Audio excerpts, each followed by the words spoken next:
If you were to flick through the pages of history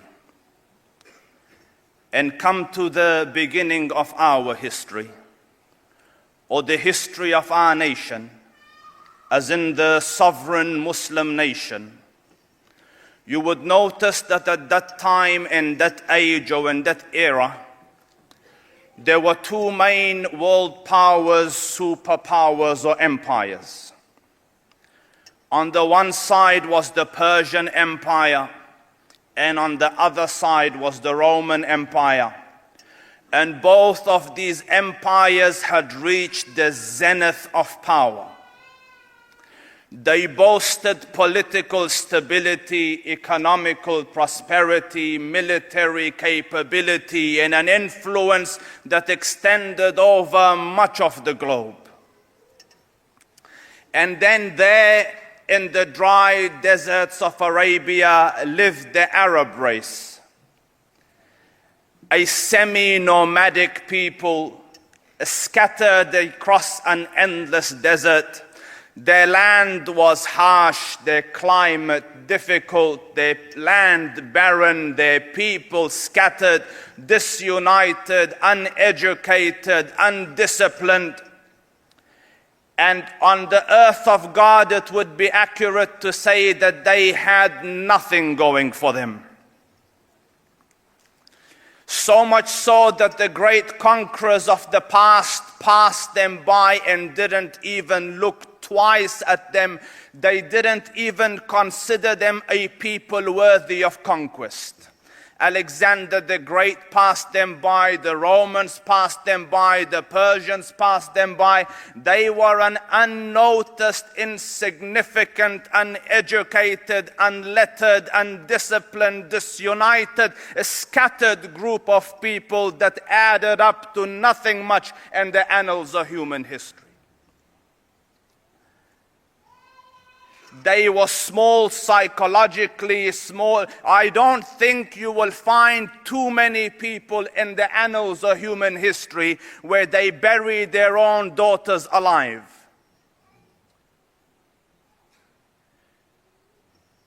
Politically, they thought small, they aimed small. One of their greatest men, this is later on, but the reference that I am giving here is in his days before Islam.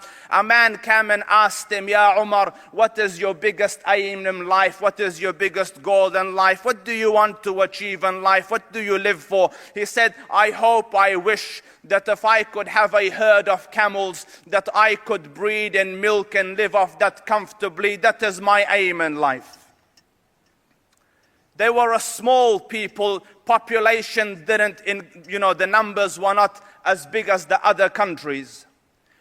And yet Allah Rabbul Izzah chose and preferred this unnoticed, undisciplined, disunited, uneducated, scattered group of people to become the primary promoters and propagators of the one true religion of God.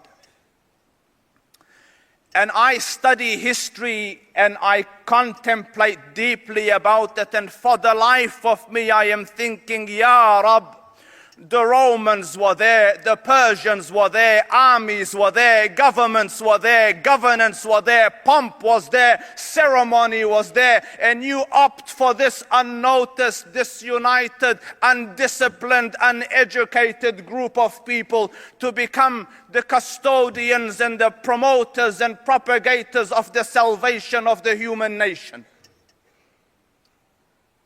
And yet, when this group of people, semi-nomadic group of people hovering on the brink of barbarism, when these people entered Islam, and as the Quran says, "Udkhulu fi silmi kafa," when they entered it entirely, when it became their life and their focus and their purpose and their everything, within a few decades, this insignificant, unnoticed, undisciplined, small, uneducated nation expanded and extended from Granada in Spain on one side to New Delhi in India on the other.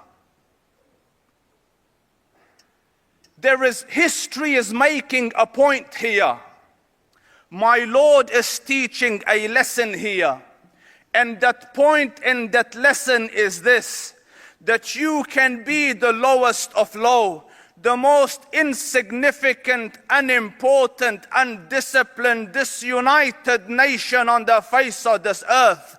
But if you were to cling to this rope of Allah, وَاعْتَصِمُوا بِحَبْلِ اللَّهِ جَمِيعًا, you will reach the pinnacles of human achievement. There is not a second truth beyond this. And so far as they held on to this deen, there was not another nation that could show light to them. History calls them the torchbearers of light and education. At the time the Prophet came, sallallahu alaihi wasallam, to Mecca, the historians record that there were 18 people that could read and write in the whole of Mecca. 18. By the time the Prophet left, Arabia had become teachers of the world. And that same Umar ibn al-Khattab radiyallahu anhu, who yesterday wanted to have a herd of camels, they ask him now after Islam, Ya Umar, what is your goal? What is your purpose? What's the mission of your life? What do you want to live for? He says, I want to struggle till the deen of Muhammad reaches every corner of the globe. The small became world notable. The unnoticed became significant. The localized dreams became world vision. The secret formula of change and success was Islam.